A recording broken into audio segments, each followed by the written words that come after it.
I seem to be really late to the party with a lot of the offerings that Falcom has.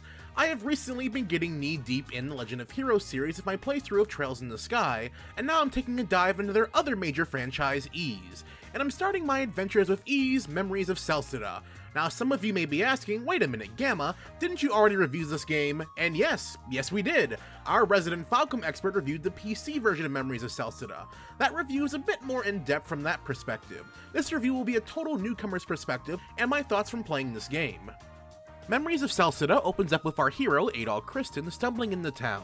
It turns out he lost his memories after fully charting the forest of the surrounding area, and now the new governor of the region is setting a bounty out to whoever can chart the whole area. A shame we lost our memory, huh? We venture forth on this adventure through this forest to reclaim Adol's lost memory, and try to find out what caused him to lose his memory in the first place.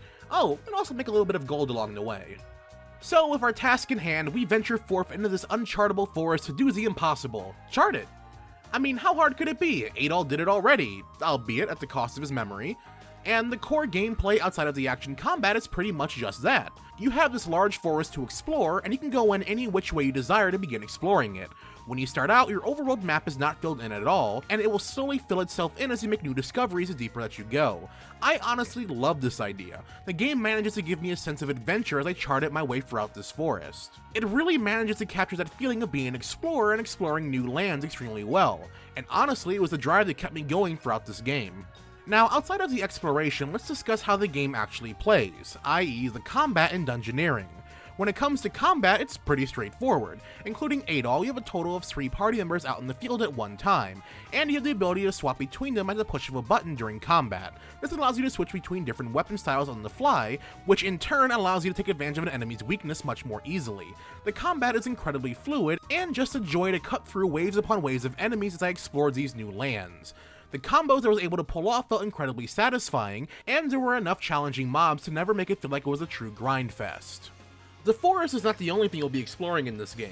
You will find your way through many different dungeons as you progress on your adventure. Each story beat you come across will lead you to a new dungeon to explore, and each dungeon will have their own mechanics in which you'll have to work around as well, such as relying on heavy traversal through water, or another one involving having to shrink yourself and go through tight spaces.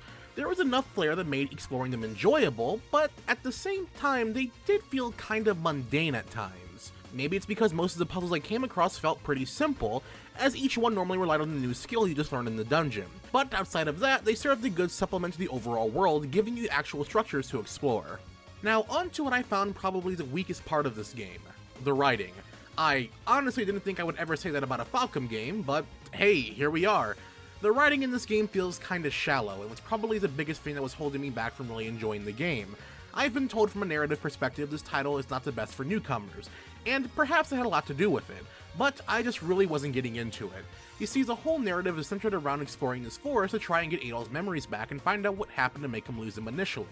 And of course, when we run into settlements around the forest, everyone remembers Adol visiting there before, all for the good and all for the worst. The real story bits that intrigued me really only came from the small orbs you collect around the map that help restore Adol's memories, giving us a better look into his life before coming to the forest and his initial run in there. But outside of that, I was honestly just finding myself glancing over text due to how disinterested I felt at most times, and I just really wanted to get back to exploring the world.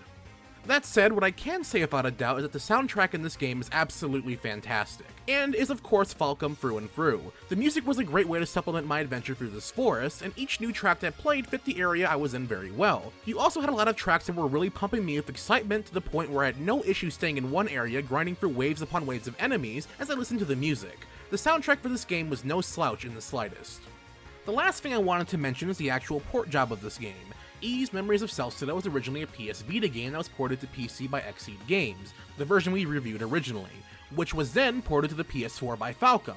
The port for the most part is pretty good, but honestly, seeing this game at a 1440p resolution on my PS4 Pro really made it apparent that yeah, this game started on the PS Vita. The game isn't ugly by any means, I find the scenery in the game to be really nice to look at, but it just felt off in a certain way that I really can't explain. Also, in terms of performance, the game rarely dipped below 60 frames per second in combat, and when it did, it was due to a lot of things going on the screen at one time, and it quickly managed to correct itself. However, oddly enough, there were noticeable slowdowns in villages, especially during basic story moments. During these moments, the frame rate would just dip in half and everything would run at a snail pace. Most times this would be fixed within a few seconds of it starting, however there were some scenes that ran in their entirety at this low frame rate, making them drag on much longer than they should have. So overall, my time with Ys Memories of Celceta was honestly pretty alright. For my first Ys game, it did leave a lot to be desired of personally in a few areas, but the combat and exploration is what really hooked me in to the point that I'm excited to try out other Ys games to get a better feeling of what the series is all about. So if you're new to this series like me and want to try this out as your first game, while not being the best way to get in the series, it's certainly not a bad way either, and you'll get an overall pretty solid feel of what the series is like. I think I will make some time to try and play Ys 8 before Ys 9 gets announced for localization. Although, if nothing else, this game was a nice break from my binging through of Trails in the Sky. And that does it for our review of Ys Memories of Celceta. If you have any comments or questions about the game or the review, by all means leave them down in the comment section below. I'd love to hear from all of you. Also, if you want a second opinion on this game, be sure to check out our original PC review of it, where our Falcom expert reviewed it instead of me. Also, if you're new to my channel, finding out for the first time through this video, hey, be sure to subscribe for future reviews, commentaries, let's plays, and more. And by more, I mean my Legend of Heroes Trails in the Sky series that I'm currently working on. I'll have a link to the first video somewhere showing up again right about now. Also, I'd like to thank all of my patrons on Patreon and YouTube members here on screen right now for their awesome support. And as always, everyone, thanks for watching.